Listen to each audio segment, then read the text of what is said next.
sekarang ini, malam permintaan doa, kita berdoa, doa yang sangat sungguh-sungguh saya dengarkan tadi sampai oleh Ibu Tapi itu sangat luar biasa. Didoakan orang sakit, ya, didoakan orang tidak ada pekerjaan, didoakan orang didoakan. Kita berdoa dengan Tuhan. Henokh ini memiliki satu komunikasi yang akrab dengan Tuhan, bersahabat dengan Tuhan. Baik bersahabat dengan Tuhan. Apa yang terjadi? Kejadian 5 ayat 22. Henokh hidup bergaul dengan selama 300 tahun. Wah, saya baru 65 tahun sekarang, tapi Henokh ini selama 300 tahun hidup bergaul dengan Tuhan. Bagaimana dengan pergaulan kita? Bagaimana kita dengan Tuhan? Selanjutnya, dikatakan tabiat Henokh semakin mirip dengan tabiat Tuhan atau tabiat sorga, sehingga dia lebih cocok tinggal di sorga daripada di dunia.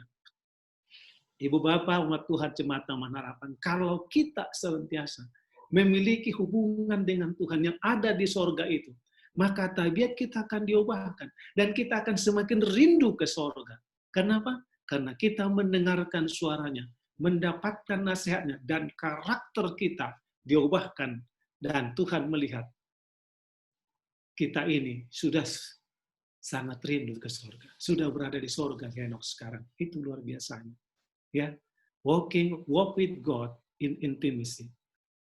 Henokh berjalan dengan Tuhan, dengan akrab dengan Tuhan, sehingga Henokh ada di surga sekarang. Dan itulah yang saya mau sampaikan kepada kita, sekolah sahabat, bersahabat. Mari kita bangun, kita bersahabat dengan Tuhan. Setiap hari. Sehingga kita mengalami satu pengalaman yang indah bersama dengan Tuhan. Baik, selanjutnya, pengalaman Nuh, bersemangat. Wah, jadi kalau Henokh itu bersahabat, sekarang Nuh itu bersemangat. Ya, kalau Henokh itu bersahabat selama 300 tahun dengan Allah. Tapi ini Nuh 120 tahun bersemangat. Wah, 120 tahun Nuh menyampaikan amarannya kepada dunia ini. Usahanya memberikan bukti kesungguh-sungguhannya. Apa yang ia miliki dipakai untuk membangun bahtera itu. Luar biasa. Usaha daripada Nuh ini. Ya, selama 120 tahun dia berusaha dengan semangatnya. Dia berkhotbah, dia membangun, ya, dia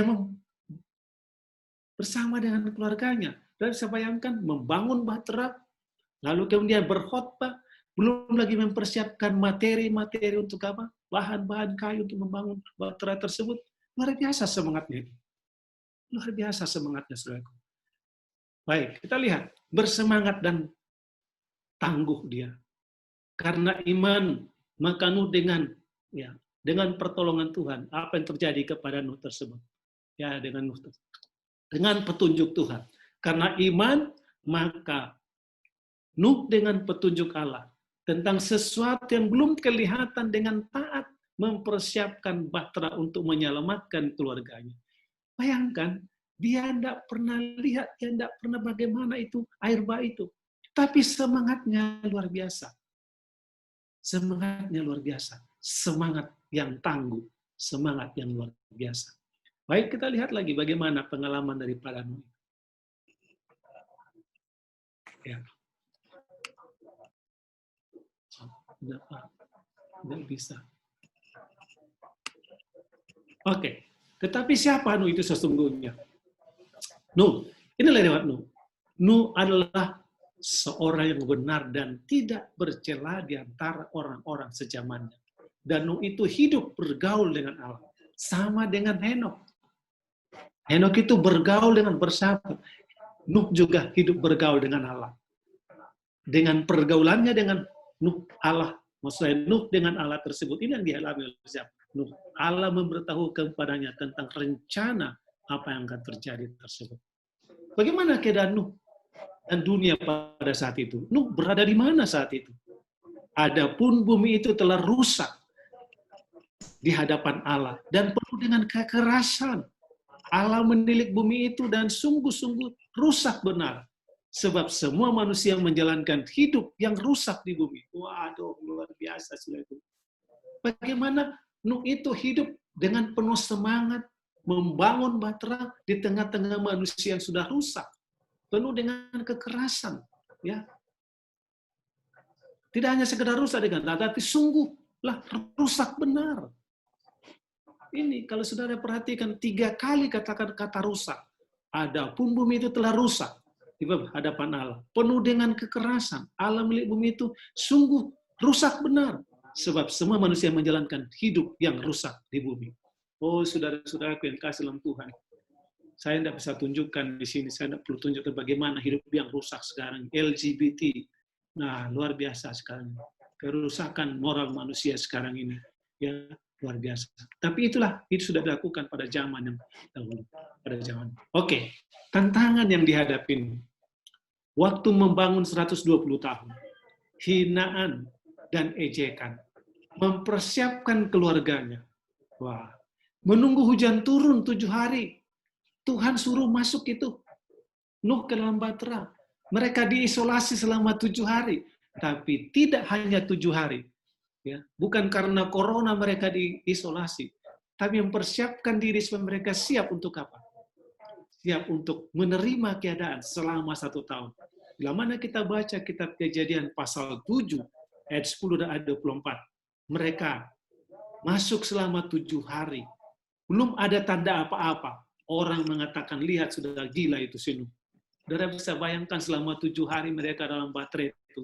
Tidak ada TV, tidak ada video, tidak ada gadget di sana. Apa yang mereka lakukan?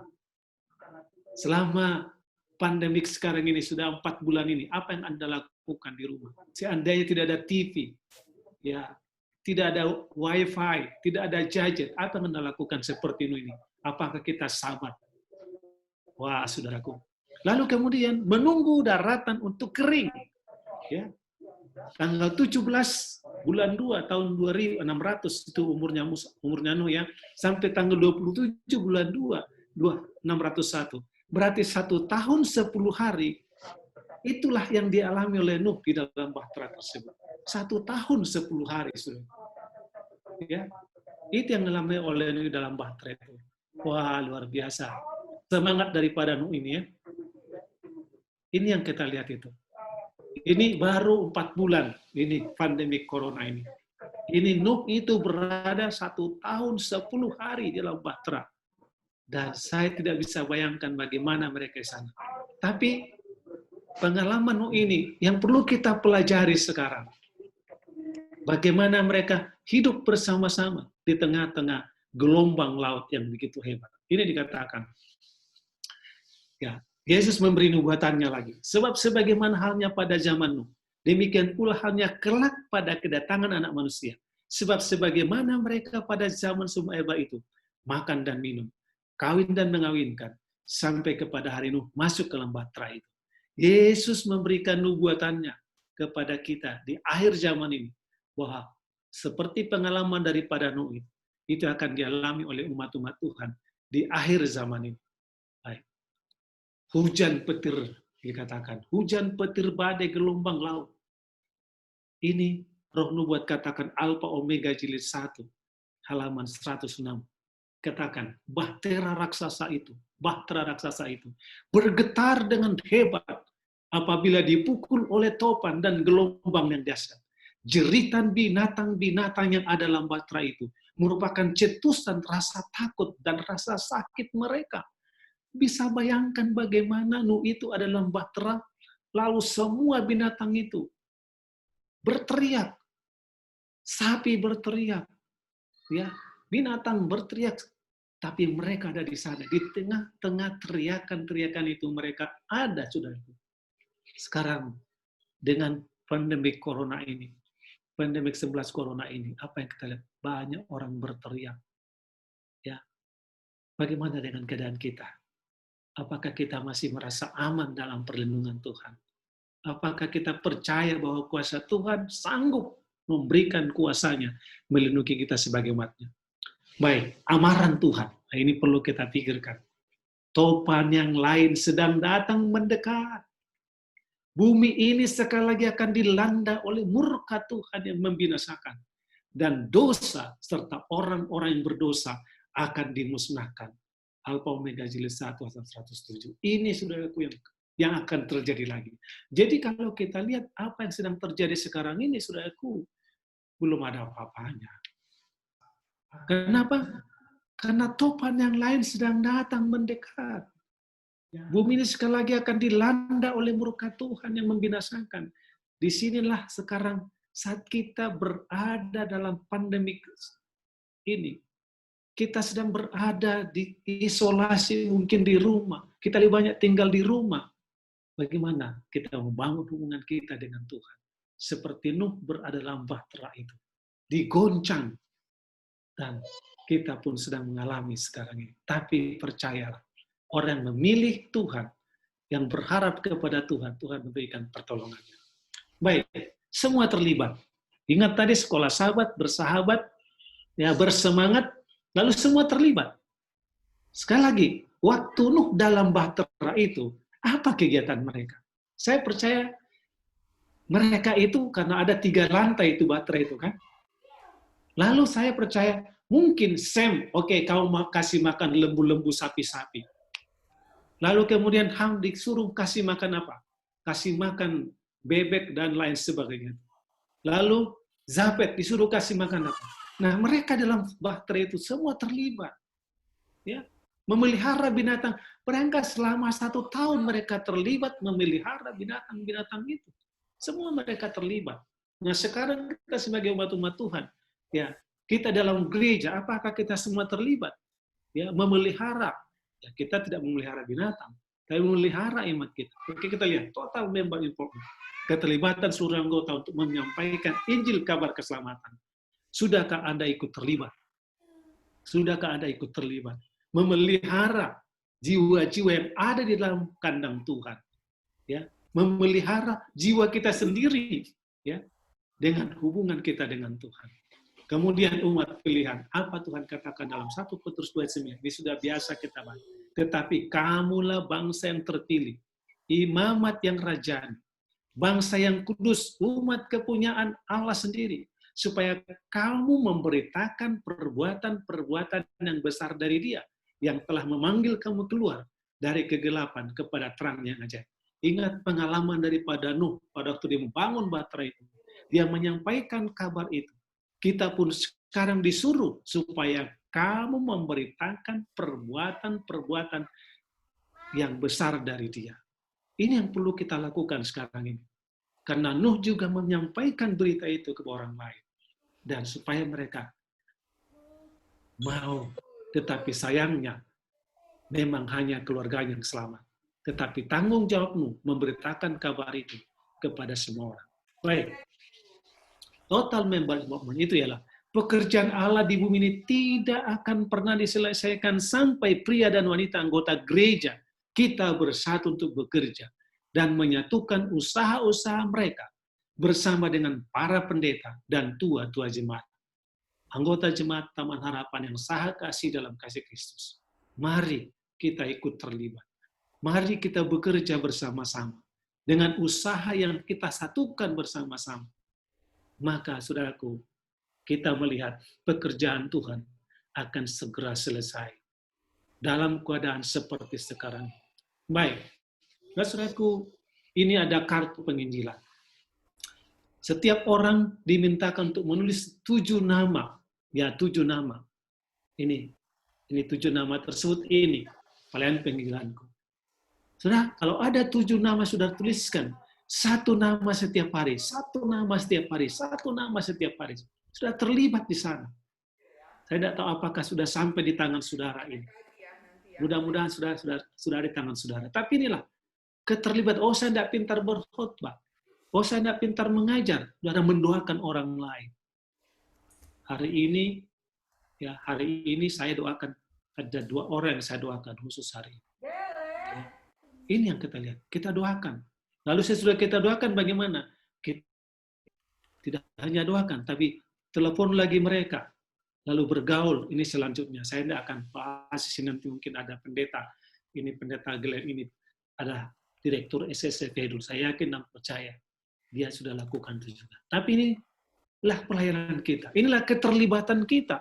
Kalau Nuh dalam bahtera selama 1 tahun 10 hari itu, mereka aktif di sana. Memelihara binatang. Sekarang kita memelihara iman kita sambil memberitakan Injil ke orang lain, supaya kita tetap kuat dan setia di hadapan Tuhan. Umat-umat Tuhan, jemaat Taman Harapan, akan bertumbuh dalam iman, akan bertumbuh dalam kesetiaan dan pelayanan kepada Tuhan. Oleh karena kasih Tuhan, seluruh anggota terlibat bersaksi dan menyelamatkan jiwa. Ini yang diharapkan Tuhan kepada kita. Lihat bagaimana kita menjadi pemenang-pemenang di dalam hadapan berjalan dengan Tuhan. Baik, sekarang jangan terlambat. Oh, saudaraku, jangan terlambat. Ya. Oh, nanti tunggulah. Nanti tahun depan lah, atau nanti bulan depan lah. Saudaraku, jangan tunggu waktunya. Ya. Pelajaran sekolah sahabat kita 1 triwulan ini, bagaimana kita menjadi orang-orang yang dekat dengan Tuhan, tapi imbasnya, pengaruhnya itu akan berpengaruh kepada orang lain. Nah, oleh sebab itu jangan tunggu. Apa bedanya gadis bodoh dengan gadis bijaksana itu? Ya, mengapa mereka disebut bodoh? Mereka sama-sama tahu, sama-sama tertidur, tapi bedanya adalah persediaan minyak Roh Kudus. Anggap remeh. Ya. Jadi kelompok yang bodoh ini anggap remeh. Janganlah kita menganggap remeh sekarang waktu ini. Ya. Kenapa kita berdoa kepada Tuhan? Bukti bahwa kita memiliki Roh Kudus, kita harus berdoa kepada Tuhan.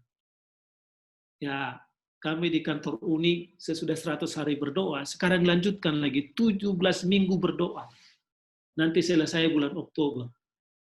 Kami dituntun dan saya merasakan bagaimana kita harus lebih dekat dengan Tuhan, harus mengandalkan Tuhan. Dan kuasa Tuhan yang menuntun kita untuk sanggup menghadapi hari-hari ke depan yang kita tidak tahu apa yang akan terjadi. Tetapi kalau kita seperti gadis yang bodoh itu, masa bodoh ya nantilah atau tunggulah saatnya nanti. Saudara-saudaraku, sekaranglah waktunya kita memelihara iman kita, membangunkan kerohanian kita, meminta Roh Kudus mengisi hati kita untuk tinggal dalam hidup kita bersama-sama dengan kita. Baik, tipe atau karakter yang suka terlambat. Nah ini, menunggu-nunggu. Orang ini terbiasa menunda apa yang harus dilakukan hingga menit terakhir. Dan setelah itu terburu-buru menyelesaikannya. Oh, saudara, ini gadis yang bodoh ini tipenya. Orang ini terbiasa menunda apa yang harus dilakukan hingga menit terakhir. Pada menit terakhir sudah datang. Pengantin datang. Oh, saat itulah mereka sibuk, dikatakan. Mereka terburu-buru, tapi sudah terlambat. Jangan sampai terlambat, saudaraku. Ya. Lalu kelompok yang kedua, tipe yang kedua, tipe produser. Ia butuh menuntaskan pekerjaan secepat mungkin. Tetapi karena itu, ia membutuhkan waktu lebih lama untuk memastikan semuanya beres. Wah, saya tidak tahu tipe mana kita sekarang ini. Yang suka terburu, yang nunda-nunda, atau kita mau bereskan segala sesuatu dulu. Nah, akhirnya kita apa? Habis waktunya, sudah. Lalu ada lagi tipe atau karakter yang suka terlambat. The absent-minded professor. Ini luar biasa ini. The absent-minded professor adalah orang yang mudah sekali teralihkan perhatiannya. Mereka sering tidak ingat waktu, salah menaruh kunci mobil dari tempat biasanya, atau lupa dengan janji yang dibuatnya. Ini saudaraku. Namanya the absent-minded professor. Nah, bagus sekali namanya, tapi sikapnya tidak baik. Ya, mereka sering tidak ingat. Nah, lalu kemudian the rationalist guy tidak pernah mengakui keterlambatannya, dan tipe ini menjadi miliki orang yang suka terlambat. Ya, orang yang suka terlambat. The rationalizer. Ya, tidak mengakui bahwa dia sudah terlambat. Ya, sudah terlambat, tapi tidak mengakui bahwa dia terlambat. Kemudian the indulger. Secara umum kurang memiliki kontrol diri. Inilah tipe-tipe. Mudah-mudahan tidak ada anggota jemaat Taman Harapan yang memiliki karakter seperti ini. Ya, karena kita apa? Karena kita memiliki hidup yang dekat dengan Tuhan. Nah ini yang kita lihat. 2 Timotius pasal 1 ayat 7. Sebab Allah memberikan kepada kita bukan roh ketakutan, melainkan roh yang membangkitkan kekuatan, kasih dan ketertiban. Kata ketertiban ternyata berasal dari kata sopronismos. yang menurut Strong Concordance diartikan discipline.